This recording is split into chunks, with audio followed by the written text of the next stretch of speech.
Et bonjour à tous et bienvenue sur la chaîne Dodan Lorcana, j'espère que vous allez bien, moi ça va extrêmement bien et on se retrouve aujourd'hui pour fêter un petit peu la sortie de Ciel Scintillant avec mon top 10 des meilleures cartes de l'extension. Alors évidemment c'est un top subjectif, il est fait sans connaître le futur de la méta, voilà c'est vraiment pour présenter les cartes qui m'ont particulièrement impressionné, notamment hier soir j'ai pu faire une AP, j'ai pu voir quelques cartes en action et voilà à chaud, en tout cas sans connaître la méta, juste au travers des tournois scellés, les cartes qui m'ont le plus impressionné. Avant de passer à ce top, je vous rappelle que vous pouvez d'ores et déjà liker, commenter et partager la vidéo. Merci à tous ceux qui le font, ça me soutient et c'est gratuit. Voire vous abonner à la chaîne pour ne rater aucune des prochaines vidéos.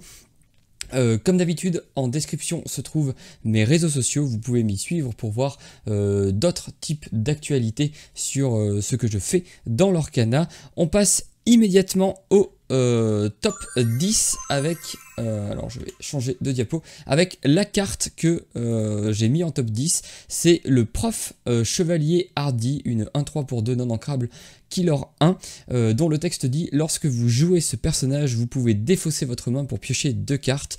Alors évidemment, le but c'est de jouer toute votre main, de jouer prof en dernier. Vous défaussez votre carte, vous défaussez votre main, vous défaussez donc 0 carte, mais par contre vous allez piocher 2. Donc en gros c'est pour 2 une 1-3 qui peut vous proposer de piocher 2. Dans les decks plutôt, dans les archétypes plutôt aggro, j'imagine que cela va être très fort. Après dans d'autres, il y a quand même beaucoup de mots-clés, allié, chevalier, 7 nains, Dreamborn, bon Dreamborn c'est un peu différent, mais voilà, dans les archétypes aggro, je pense que cette carte va faire énormément parler d'elle. Pour moi c'est une des meilleures cartes de ce set pour le moment. Ensuite on passe à la deuxième carte, mon top 9, c'est le Big Ben, gardien de l'Illuminarium, une 1-1 pour 1 ancrable, dont le texte dit « Lorsque vous jouez ce personnage, choisissez un personnage qui gagne charge pour le reste de ce tour, notamment au travers des scellés, mais même d'une manière générale au travers de la méta. Je suis certain que cette carte va être jouée, que ce soit via l'archétype Boons. Globalement, pour 1 de plus, vous allez pouvoir jouer un nouveau personnage et tout de suite profiter de son effet charge. Si en plus vous pouvez la bouncer, c'est-à-dire la remonter en main via la mécanique des Madame Mime, et ben ça vous assure globalement une menace perpétuelle pour votre adversaire. Alors oui, vous allez vous décaler un petit peu au niveau tempo si vous voulez jouer dans la curve. En fin de partie, ça n'a plus vraiment de problème, mais en fin de partie, globalement, à chaque personnage que vous allez jouer, vous allez pouvoir lui donner charge et ça peut vraiment vous aider à vous sortir de situations complexes. C'est pour ça que je l'ai mis en top 9, en plus elle est ancrable. Que demander de plus? Ça rappelle un petit peu le Pinocchio du set 2 si je me semble, une 1-1 pour 2 non ancrables cette fois, qui lorsqu'il arrivait en jeu vous permettait d'engager une créature adverse et donc de pouvoir la détruire. Cette fois-ci, je pense que les deux peuvent être joués ensemble. Suivant votre plan de jeu, ça peut être très intéressant soit d'engager des personnages plutôt défensifs, soit au contraire de donner charge à vos personnages pour aller immédiatement défier un personnage et arrêter par exemple une course au lore un peu trop rapide ou si vous sentez qu'il y a des choses qui vont venir après. Bref, cette carte là est en top 9 parce que je pense qu'elle va être jouée, rejouée et encore jouée dans la méta du 7.5 et même probablement plus tard. En top 8, j'ai choisi de mettre une chanson, il y en a très peu dans ce set là.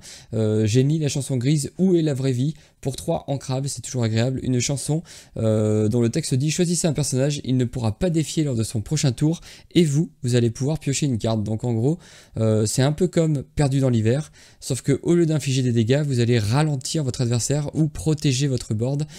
Toujours pareil, je pense que dans les stratégies aggro, ça peut être vraiment très fort, puisque vous empêchez, en fait j'ai dit n'importe quoi, vous n'allez pas en ralentir votre adversaire, mais vous allez plutôt protéger votre board. J'ai dit un petit peu les deux, je me suis emmêlé les pinceaux. En gros vous allez, dans une stratégie aggro, l'adversaire va poser, vous allez avoir votre board, vous allez vouloir l'aurer à chaque tour pour gagner le plus vite possible. Grâce à cette carte que vous allez pouvoir chanter ou jouer de manière jouer tout simplement, vous allez pouvoir dire à votre adversaire qui va essayer tant bien que mal de colmater un petit peu toutes les brèches, de vous empêcher d'atteindre les 20 de l'or assez rapidement. Vous allez tout simplement lui dire, eh bien non, tu ne vas pas me défier avec ce personnage, tu ne vas pas pouvoir faire un value trade, tu vas me laisser continuer à lorer. Donc je pense que c'est une très très bonne carte, notamment dans les archétypes aggro. J'ai l'impression que le 7-5, et c'est tant mieux, fait la part belle aux archétypes plus aggro. Vous allez voir, il y a d'autres cartes dans la suite de mon top 10 qui vont dans ce sens, des très très bonnes cartes pour les archétypes aggro. Bref, je pense que cette carte, en plus de faire piocher, donc quand on joue aggro, en général on va jouer des petites cartes, donc c'est vrai que là vous allez pouvoir vous vider la main, globalement, chanter cette chanson, piocher une carte, continuer à faire du lore. Si vous avez doc, vous allez pouvoir de nouveau piocher 2, enfin bref, je pense que c'est une carte qui va synergiser très très bien dans ces stratégies-là, et je pense qu'on va la voir beaucoup. En top 7, j'ai choisi de mettre évidemment le Merlin Visionnaire Éclairé, pour 6 non ancrables, une 3-7 Killer 2, qui se shift, et lorsque vous la shiftez, c'est là que ça devient intéressant, en utilisant sa capacité alter, vous allez chercher dans votre pioche une carte, celle que vous voulez, et la placer dans votre main, et ensuite mélanger votre pioche. Alors pourquoi est-ce que c'est très fort? Parce que c'est tout simplement le premier effet tutor du jeu Lorcana. En gros, vous allez pouvoir, pour 5, poser le Merlin, aller chercher la carte que vous voulez, la mettre dans votre main. Évidemment, on pense tout de suite à des chansons pour pouvoir la chanter immédiatement, puisque vous allez l'altérer pour 5, aller chercher une chanson qui coûte 6 ou moins, qui va pouvoir être instantanément chantée par le Merlin. Les bonnes chansons à moins de 6 qui viennent immédiatement en tête, c'est Ce rêve bleu et Tuons la bête. Il y en a des nouvelles, des chansons à 6 dans le 7-5, à voir si... Alors, je l'ai mis en top 7, pas plus haut, parce que pour moi, c'est une carte qui va être très forte dès lors qu'il y aura des combos, notamment des combos OTK dans l'Orcana. OTK pour one turn kill, c'est-à-dire que vous allez gagner en un seul tour. Pour l'instant, j'ai pas l'impression, ou alors en tout cas je ne les connais pas, des combos qui peuvent être vraiment forts et qui peuvent vraiment justifier de jouer des Merlins pour aller chercher du coup les cartes qui vous manquent et gagner au tour d'après. Je l'ai mis en top 7 aussi parce que malheureusement elle n'a pas de très très bon support à alter. Alors vous allez me dire oui, en violet il y a tous les Merlins chèvres, les Merlins lapins, mais est-ce qu'on a vraiment envie de ne pas profiter de l'effet de Merlin lapin ou de Merlin chèvre lorsqu'il quitte le board? Est-ce qu'on a vraiment envie de le recouvrir avec un Merlin visionnaire éclairé? Pour moi, je pense que quand on joue les cartes violettes, on veut vraiment les bouncer et faire leurs effets au maximum, les Merlins, soit piocher, soit faire du lore à distance. Alors oui, il y en a qui sont un petit peu moins bien, celles qui permettent de regarder votre pioche, celles qui permettent de faire plus 3 de bonus à un personnage. Globalement, il y a moyen de le shifter, mais il n'y a pas de très très bon support. En fait, en gros, vous allez perdre quelque chose lorsque vous shiftez ce Merlin. Alors en bleu, il y a des Merlins, mais alors vraiment, je pense qu'ils sont pas terribles. On en a un qui coûte 4 qui fait rien. On en a deux nouveaux, je crois, dans le set 5. Mais voilà, c'est pas des cartes qu'on a envie de jouer.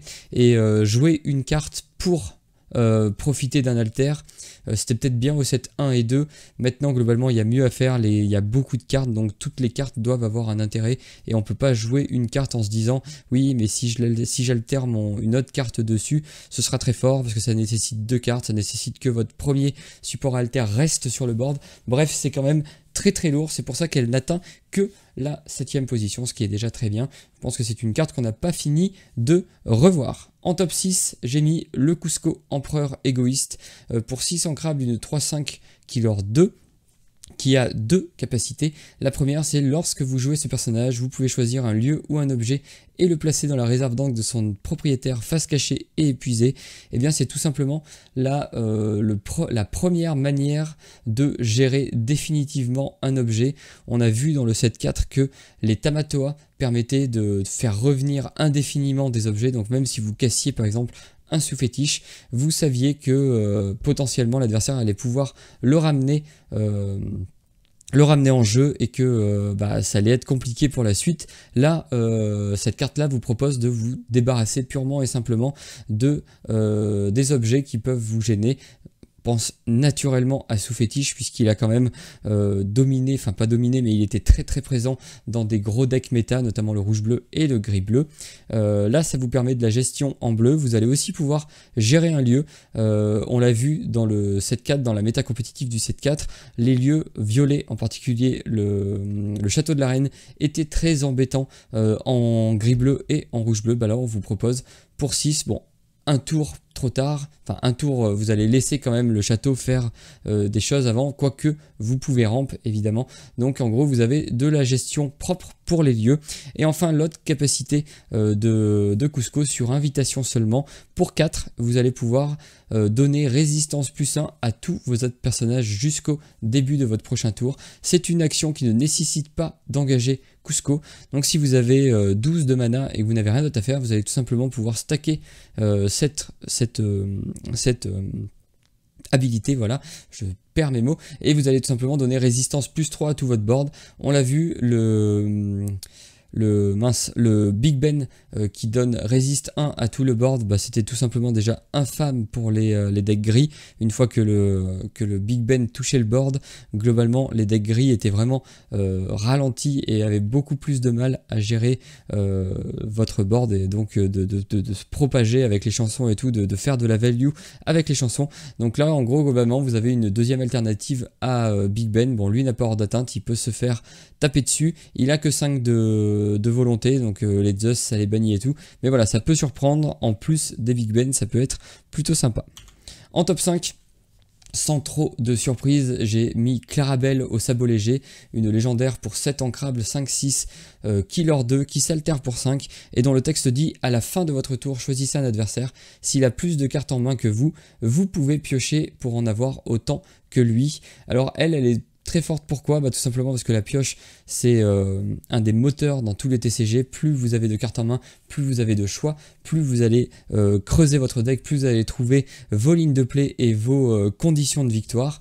Donc elle a un effet qui va être immédiat. En gros, si votre adversaire a plus de cartes que vous, et ben vous allez tout de suite piocher 1 ou 2. Si vous arrivez, enfin ou plus, hein, mais globalement dès qu'elle pioche 1 ou 2, le taf est fait. C'est très très fort. Elle va en plus l'aurer 2. En plus, elle va vous permettre de chanter des chansons qui coûtent 7 ou moins. En gros, même si vous la jouez sans faire l'effet, ça veut dire que vous avez plus de cartes en main que votre adversaire, donc globalement que vous êtes déjà mieux que votre adversaire, et elle va proposer un sacré body, une 5-6, ça prend pas les Médusas, ça prend pas les Zeus, c'est quand même une grosse carte qui va en plus l'aurer 2, qui va demander une gestion, et à la fin de chacun de votre tour, si l'adversaire choisit de l'ignorer et qu'il pioche beaucoup, vous allez pouvoir jouer énormément de cartes de votre main et à chaque fois la recompléter jusqu'à en avoir autant que votre adversaire. Pour moi c'est une très bonne carte qui mérite sa place dans le top 5. Et ensuite on passe au top 4, au pied du podium, le Mufasa, souverain du Rocher des Lions, pour 8 non ancrables, une 4-9 qui leur 4. Vous allez me dire c'est énorme, le body est monstrueux, oui. Malheureusement, elle ne se shift pas et elle est non ancrable. C'est une carte que si vous l'avez en début de partie, ça peut être un petit peu problématique. Par contre, elle a des compétences qui sont tout simplement dingo, notamment la première, un équilibre délicat. Lorsque vous jouez ce personnage, épuisez toutes les cartes de votre réserve d'encre. Bon, ça c'est pas très grave parce que globalement vous allez vous débrouiller pour la jouer en dernière, du coup, pour que le 8e mana que vous engagez ce soit le dernier que vous puissiez faire, et vous allez piocher tout simplement 2 dans votre réserve d'encre. Alors c'est l'inverse d'un deck ramp, mais on est en bleu, donc vous allez globalement ramper pour la poser très vite, puis vous allez, c'est la première fois qu'on voit ça quand même dans l'Orcana, vous allez pouvoir récupérer 2 cartes de votre réserve d'encre au hasard, donc sans savoir ce que vous allez récupérer, mais ça peut permettre d'ancrer de manière moins sacrificielle en début de partie. Vous allez pouvoir ancrer plein de grosses cartes et vous vous dites quand le Mufasa va arriver, je vais pouvoir repiocher 2 grosses cartes de fin de partie. Il arrive en fin de partie, donc ça peut... Pour moi ça reste quand même très fort, vous allez pouvoir jouer un petit peu avec votre encre, c'est la première fois qu'on voit ça, donc on a vraiment envie de voir ce que ça donne. Et sa deuxième capacité, alors là c'est vraiment énorme si vous arrivez à la faire proc, c'est chaque fois que ce personnage est envoyé à l'aventure, redresser toutes les cartes de votre réserve d'encre. Donc en gros vous allez pouvoir jouer plein de... Si le Mufasa survit un tour, c'est la condition, il faut qu'il survive un tour, vous allez pouvoir jouer globalement pour 7 de l'or, vu que pour 7 d'encre, pardon, puisque vous allez avoir récupéré 2 cartes en main. Donc au tour d'après, vous allez avoir 6 d'encre plus une, puisque vous allez ancrer.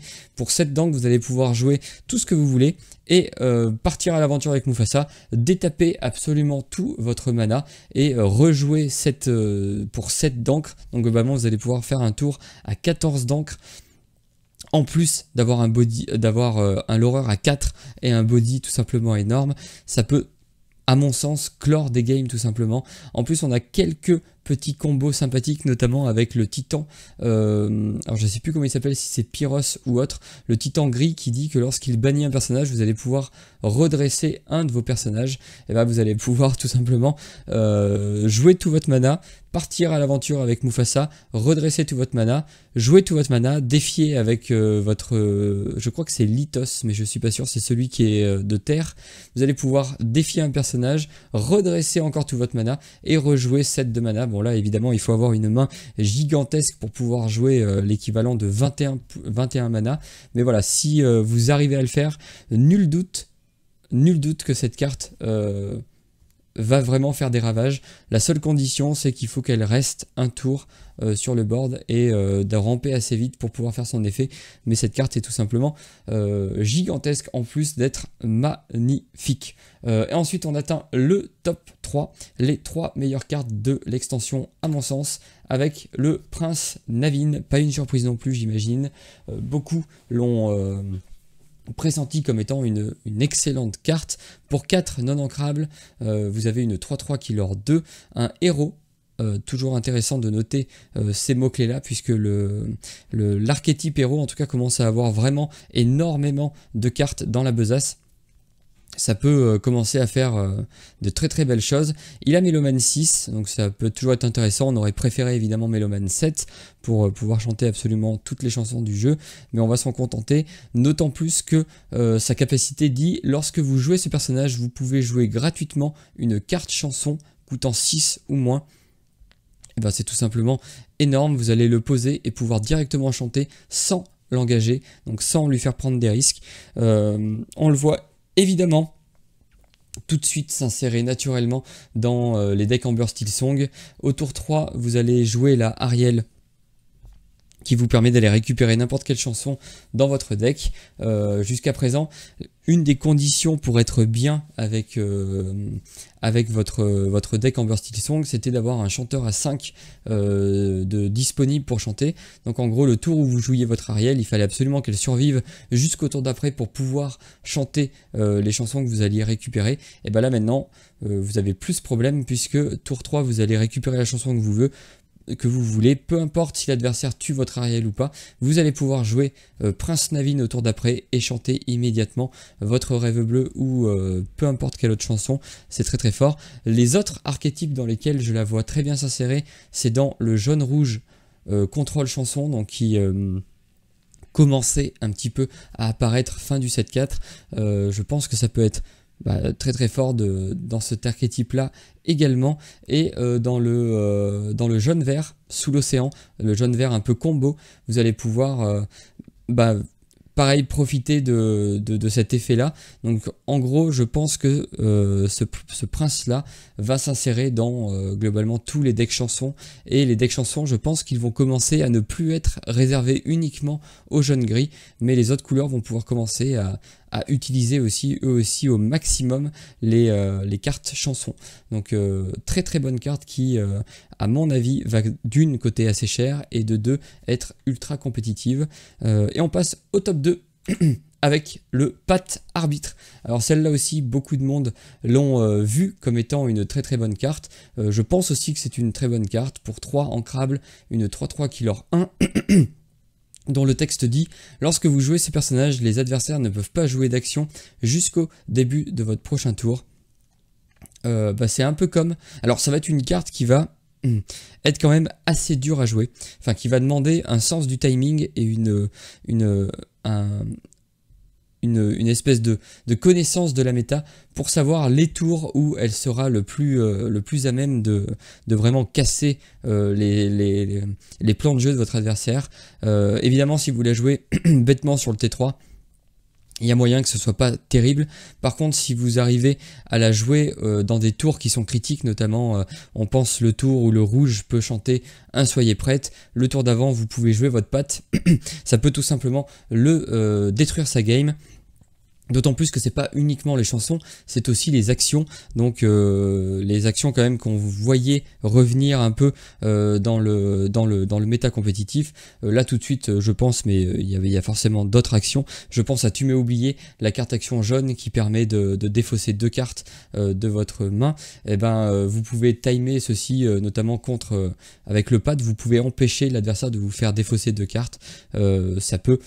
Enfin, cette carte a un potentiel de casser les games qui est assez fort, mais ça va vous demander une fine connaissance de la méta,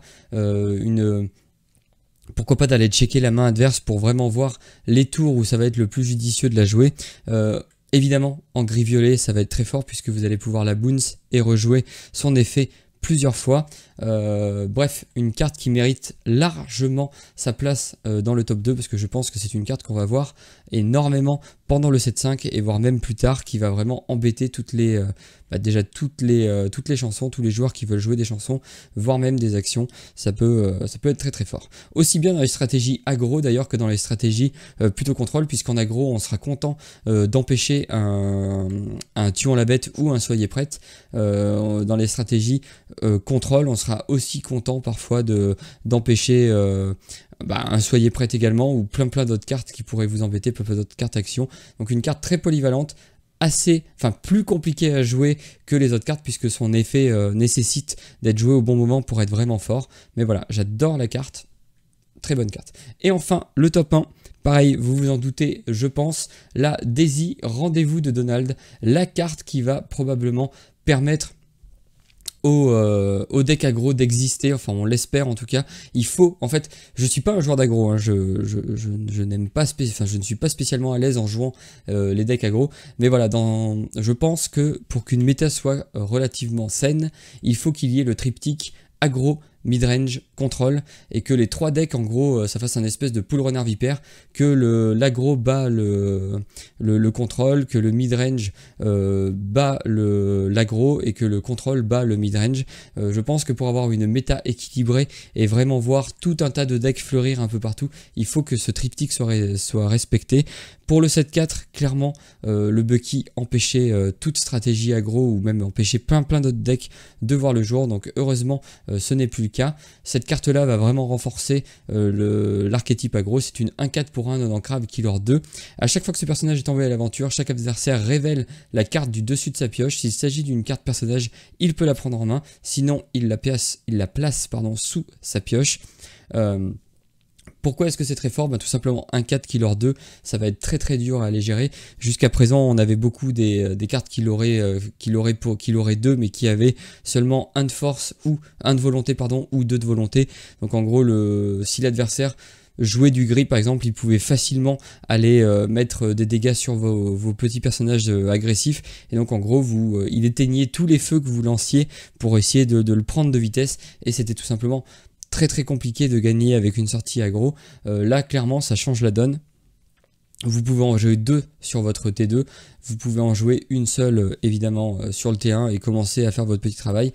Heureusement la compétence globalement est très forte, puisque les cartes de gestion immédiate dans l'Orcana c'est les actions, les chansons.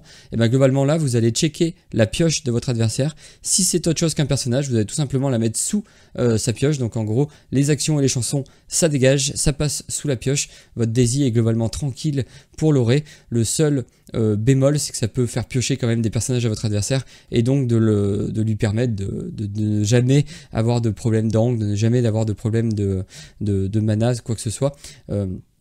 Évidemment, il peut trouver une créature qui va venir empêcher vos plans, mais heureusement qu'il y a des contreparties, sinon le jeu deviendrait absurde tout simplement. Donc pour moi c'est la meilleure carte de l'extension, peut-être pas en termes de power level tout seul, c'est peut-être pas la carte qui a le plus d'impact lorsqu'elle arrive en jeu, mais elle va permettre, je pense et j'espère, à tout un archétype de deck d'exister, et pour ça elle mérite d'être en top 1 puisque c'est vraiment une carte qui va ouvrir tout un nouveau horizon de decks, si je peux dire, des decks aggro. Donc voilà, elle mérite vraiment sa place dans le top 1. Et enfin, pour finir, on a quand même quelques cartes qui méritent, qui ne sont pas rentrées dans le top 10, parce que top 10, il n'y en a pas beaucoup, mais il y a quand même 5 cartes que j'ai voulu rajouter et mentionner dans la vidéo, parce que je pense qu'elles ont...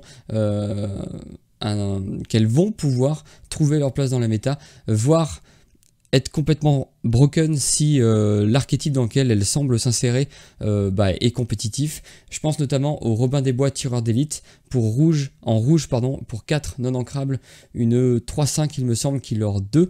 Chaque fois que ce personnage est envoyé à l'aventure, vous allez pouvoir regarder les 4 cartes du dessus de votre pioche, jouer gratuitement une carte action qui coûte 6 ou moins et placer le reste dans votre défausse. Alors oui, c'est pas en dessous du deck, c'est dans votre défausse, mais ça peut être très bien parce que le jaune commence à jouer avec sa défausse. En gros je spoil un peu, mais je le vois être très fort dans des archétypes rouge-jaune, notamment des archétypes rouge-jaune contrôle.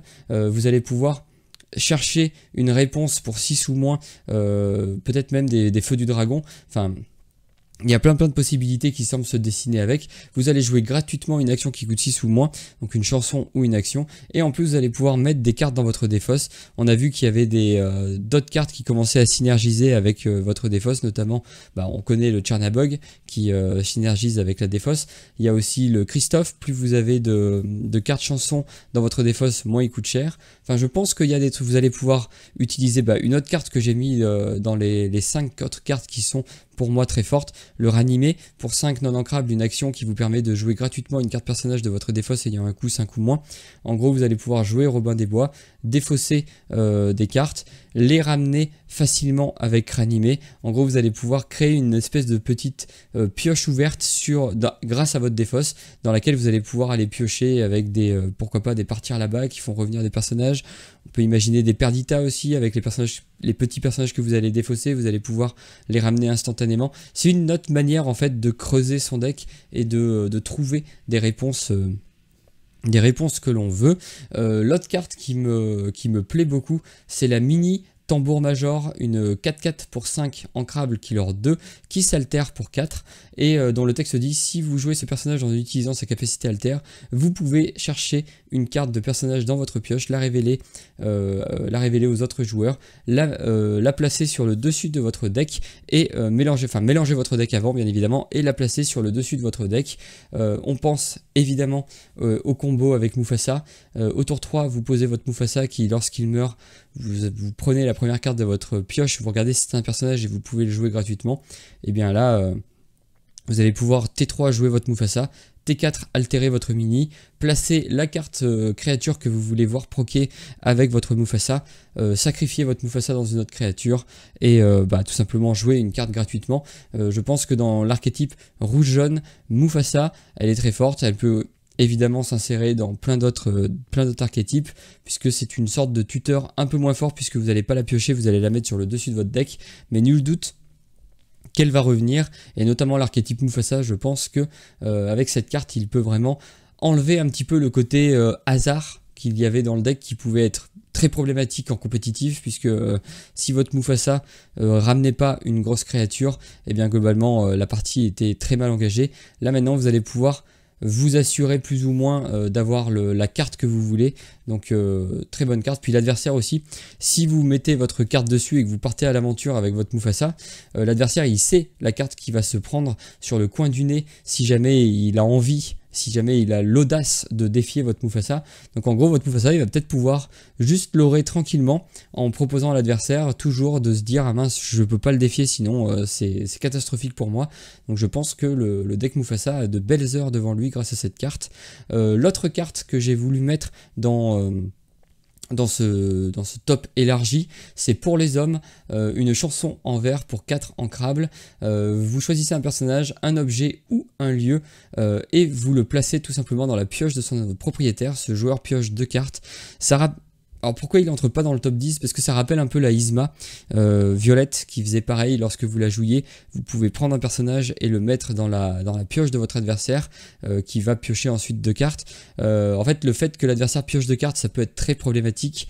Là par contre, c'est probablement un peu meilleur puisque vous allez pouvoir gérer un objet et un lieu, et pareil, le renvoyer dans la bibliothèque, ça c'est pas aussi fort que de le mettre en encre, puisque l'adversaire en encre il le perd tout le temps. Là il y a toujours le risque qu'il le repioche évidemment, mais voilà, ça peut vous faire gagner beaucoup de temps, et suffisamment de temps en tout cas pour gagner la partie, donc je pense que c'est fort. Vous pouvez aussi le jouer sur un de vos personnages, un objet ou votre lieu, et vous permettre de piocher 2, donc c'est assez polyvalent comme carte. La pioche 2 est un petit peu problématique si vous le faites pour l'adversaire, mais ça peut être vraiment une carte, voilà, roue de secours. Vous avez, il faut absolument gérer telle menace du board adverse, et ben pour les hommes peut venir vous aider à compléter tout ceci. Et enfin, la dernière carte que j'ai choisi de mettre dans ce top élargi, c'est évidemment le Jafar Hypnotiseur Tyrannique pour 6 ancrables, une 0-7 qui a offensive 7, donc elle devient 7-7 quand elle attaque. C'est des très très bonnes stats. Et le texte dit: les personnages adverses coûtant 4 ou moins ne peuvent pas défier. Ils ne peuvent pas défier non seulement le Jafar, mais aussi tout le reste de votre deck.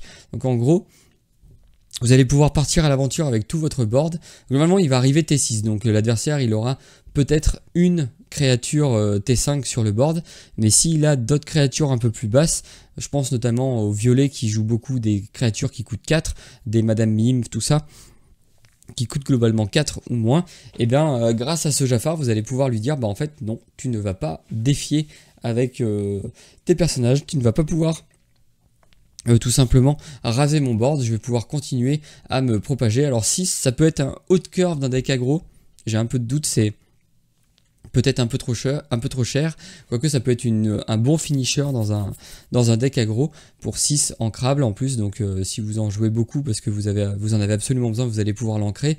Dans un deck mid-range, ça peut être aussi assez fort, ça peut vous faire prendre la tempo, prendre l'avantage, vous envoler un petit peu au lore gratuitement, et puis quand même 7 de défense. C'est dur à aller chercher avec du gris, les Zeus et compagnie ça ne les tue pas, évidemment, enfin heureusement il se prend Madame Médusa en plein dans le museau, c'est la seule carte globalement, et Roi Incontesté et Madame Tremaine si vous avez plus de cartes sur le board, mais globalement si vous le jouez, vous n'allez pas le jouer seul, le but c'est de protéger votre board, donc ça peut être tout simplement à mon sens très très fort. 7 d'attaque, c'est aussi très important lorsqu'il attaque, puisque vous allez pouvoir aller chercher un lieu, notamment les châteaux de la reine. On a vu à quel point ces lieux-là peuvent être embêtants. 7 d'attaque, c'est vraiment fort. Ça résiste aussi à Maui. Si l'adversaire vous joue un Maui, bah, il va lui faire que 6 de dégâts. Bref, le 7 de volonté, je pense qu'il est parfait. Le 7 d'attaque, il est parfait aussi uniquement quand il attaque, heureusement, sinon ça aurait été tout simplement trop fort. Et sa compétence, je pense qu'elle peut trouver clairement sa place en haute curve d'un deck aggro, ou une carte qu'on a envie de jouer assez vite dans un deck midrange pour pourquoi pas passer en dessous des decks contrôle qui naturellement viennent battre les decks midrange. Voilà.